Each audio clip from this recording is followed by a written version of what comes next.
Good afternoon all. Today 24 February 2026 இன்னைக்கு market என்ன நடந்திருக்கு அப்படிங்கறத பார்க்கலாம்.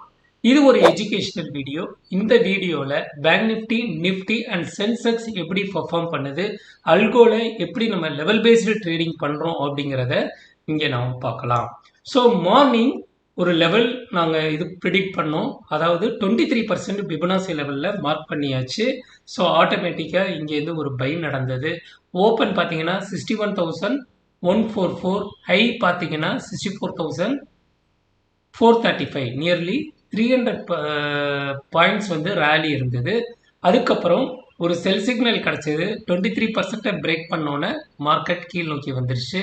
ஸோ அந்த லெவலை இங்கே பார்க்குறோம். இந்த செல் சிக்னல் இங்கே வந்தோன்னே மார்க்கெட் 127%க்கு வந்தது. இந்த செல் சிக்னலோட ரேலி பார்த்தீங்க அப்படின்னா ஓப்பன் 61.85, லோ பார்த்தீங்க அப்படின்னா 61,085லேருந்து 69,935, இங்கே ஒரு 100 பாயிண்ட்ஸ் வந்து ரேலி நடந்தது. ஸோ நிஃப்டி சைடு வெரி கிளியராக இன்னைக்கு நம்ம சொல்லியிருந்தோம் மார்க்கெட் வந்து டவுன். ஏன்னா நிஃப்டியும் சென்செக்ஸும் ஒரே நோர்க்கோட்டில் தான் பயணிக்குது. பேங்க் நிஃப்டி தனி டைவர்ஷனில் போயிட்டு இருக்கு, நிஃப்டியும் சென்செக்ஸும் ஒரே மாதிரி நடந்துகிட்டு இருக்கு. ஸோ இன்னைக்கு ஒரு லெவல் கொடுத்துருந்தோம். நம்ம லெவலில் எஸ்டர்டே லோவை பிரேக் பண்ணிடுச்சுன்னா no one stop the market அப்படின்னு சொல்லியிருந்தோம். இங்கேருந்து ஒரு செல் சிக்னல் கிடச்சிது. அதோட ஓப்பனை பார்த்துக்கோங்க.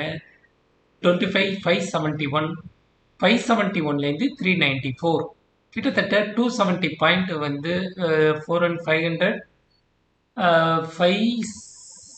394 இங்கேருந்து கணக்கு பண்ணிக்கோங்க.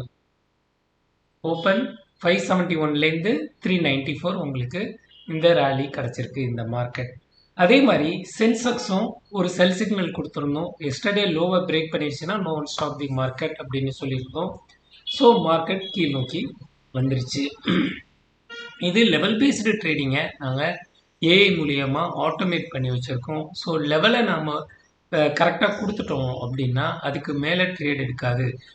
ரெண்டு ப்ராபபிலிட்டி மட்டும்தான் இருக்குது. மார்க்கெட் மேலே ஏறும் இல்லை கீழே வரும். அந்த லெவலை நம்ம ப்ரெடிக்ட் பண்ணிட்டோம் அப்படின்னா ஈஸியாக இருக்கும் ட்ரேடு. அப்போ இன்னைக்கு கால் சைடு எடுத்து வச்சுருக்கவங்களோட நிலைமையெல்லாம் கொஞ்சம் யோசனை பண்ணி பாருங்கள். Nifty side and Sensex side. Bank Nifty side market வந்து பாசிட்டிவாக முடிஞ்சது. ஸோ அதனால் நம்ம ஒரு லெவல் போட்டிருந்தோம். அந்த லெவலை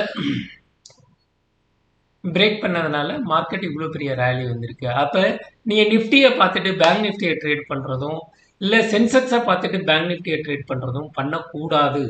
ஓகேங்களா? இது ஒரு டைரக்ஷனில் போகுது, அது ஒரு டைரக்ஷனில் போகுது. அப்போ அந்த லெவலில் இது நடந்துக்கிட்டே இருக்குது. சரி, இன்னைக்கு ஓவரால் நம்ம என்ன பண்ணியிருக்கோம் அப்படிங்கிறத நீங்களே பார்த்து தெரிஞ்சுக்கோங்க. ஸோ இன்னைக்கு பர்ஃபார்ம் பண்ணியிருக்கோம், அதோட தான் காமிக்கிறேன். ஸோ இன்னைக்கு ஓவரால் எவ்வளோ எடுத்திருக்கோம் அப்படிங்கிறத நீங்கள் பார்க்குறீங்க. 10,155 நம்ம எடுத்திருக்கோம். ஸோ இதில் டெய்லி நடக்கிற ஜூம் மீட்டிங்கில் நீங்கள் கலந்துக்கலாம். 9:15க்கு ஸ்டார்ட் ஆகிடும் ஜூம் மீட்டிங். அதில் இந்த லெவல் பேஸ்டு ட்ரேடிங்கில் நம்ம எப்படி எடுக்கிறோம், நம்ம கம்யூனிட்டி எப்படி ஃபாலோ பண்ணுறாங்க அப்படிங்கிற டீட்டெயில்ஸை நீங்கள் லைவாக பார்த்து தெரிஞ்சுக்கலாம். டிஸ்கிரிப்ஷனில் இருக்கிற டெலிகிராம் லிங்க்கில் நீங்கள் ஜாயின் பண்ணிக்கோங்க. டெய்லி நடக்கிற ஜூம் மீட்டிங் லிங்க்கை நான் அப்லோட் பண்ணுறேன். நீங்கள் டைரெக்டாக வந்து இந்த லெவல் பேஸ்டு ட்ரேடிங் எப்படி நடக்குது அப்படின்னு தெரிஞ்சுக்கோங்க. தேவையில்லாமல் போயிட்டு காலையோ புட்டையோ வாங்கி தவறுதலாக ட்ரேடு பண்ணாதீங்க. மார்க்கெட் என்ன நடக்குது, எந்த லெவல் பேஸ்டு நடக்குதுன்னு தெரிஞ்சால் மட்டும்தான் உங்களால் சக்ஸஸ்ஃபுல் ட்ரேடராக இருக்க முடியும். Otherwise you will lose money. Thank you all. நாளைக்கு இன்னொரு வீடியோவில் நம்ம சந்திப்போம். பாய் பாய்.